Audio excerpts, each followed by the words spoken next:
ऐसा टॉपिक है जिसके बारे में हम सिर्फ सुनते हैं डॉक्टर से, जिसके बारे में हमें बहुत ही कम जानकारी होती है कि ये होती क्या चीज़ है। हमें बस यही बताया जाता है कि आपकी ऑल बिल्कुल नीचे है, आपको बिल्कुल बेड रेस्ट करना है, आपको ब्लीडिंग होने का रिस्क रहेगा, आपकी प्रेगनेंसी हाई रिस्क है।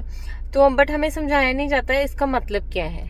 सिंपल चीज़ होती है, जब प्रेगनेंसी होती है, एक ऑल होती है, एक बच्चा बन रहा होता है, और वो दोनों चीजें नाड़ू के साथ जुड़े होते हैं। सो जो ऑल होती है, ऑल का एक जगह होती है जहाँ वो बच्चेदानी के ऊपर वाले हिस्से में जुड़ेगी, जो कि आमतौर पे वहीं पर ही जुड़ती होती है।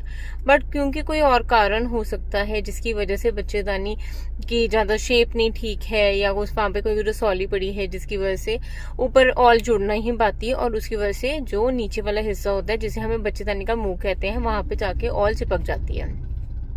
सो उसका रिस्क ये रहता है कि आपके उठने बैठने के वक्त से लेकर आपके लेटने तक, आपके रूटीन काम करने तक आपको ब्लीडिंग का रिस्क रहेगा नॉर्मल प्रेगनेंसी से।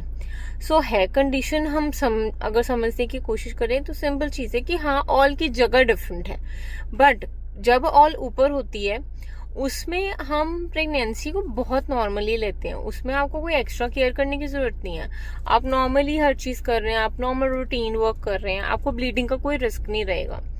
बहुत कम रिस्क होता है, बहुत कम चांसेस होते हैं कि आपको कोई ब्लीडिंग हो, कोई और रीजन बन जाए तो। बट जब ऑल बिल्कुल नीचे होती है, उसमें आमतौर में रूटीन काम करते करते भी आपको ब्लीडिंग हो सकती है। कभी कभी तो वो ब्लीडिंग थोड़ी सी होकर हट जाएगी, बट कभी कभी क्या होता है, जैसे देखा जाता है 6वें-7वें महीने में जाके कई बार पेशेंट को इतनी ज्यादा ब्लीडिंग छूट जाती है कि पेशेंट का ऑपरेशन करना पड़ सकता है। ऑपरेशन से क्या होता है कि ऑपरेशन के दौरान भी ब्लीडिंग बहुत ज्यादा हो सकती है, और साथ में आपके बच्चे का भी नुकसान हो सकता है। सो इसलिए जब भी हमें पता लगता है कि आपकी अर्ली प्रेगनेंसी, जैसे अभी तीसरा चौथा महीना ही है बट आपकी ऑल नीचे आई है, हम पेशेंट को एडवाइस करते हैं कि आप रेस्ट पर रहें तो बेटर है।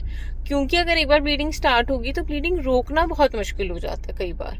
सो कभी कभी तो क्या होता है कि आपके तीसरे चौथे महीने से अगर आपने शुरू किया अपने डॉक्टर को विजिट, तो आपके 6वें महीने में जैसे आपका लेवल 2 होता है, या उसके बाद भी आपके 7वें महीने तक भी कई बार ऑल मूव कर जाती है। ये नॉर्मल फिनोमेना है। इसमें आपकी ऑल जो नीचे थी वो ऊपर शिफ्ट हो जाती है। इसके रीजंस होते हैं क्योंकि बच्चेदानी बड़ी हो रही है, एंड ऑल्सो जब वो रास्ता उसको मिल जाता है थोड़ा सा ऊपर मूव ऑन कर जाती है आमतौर से।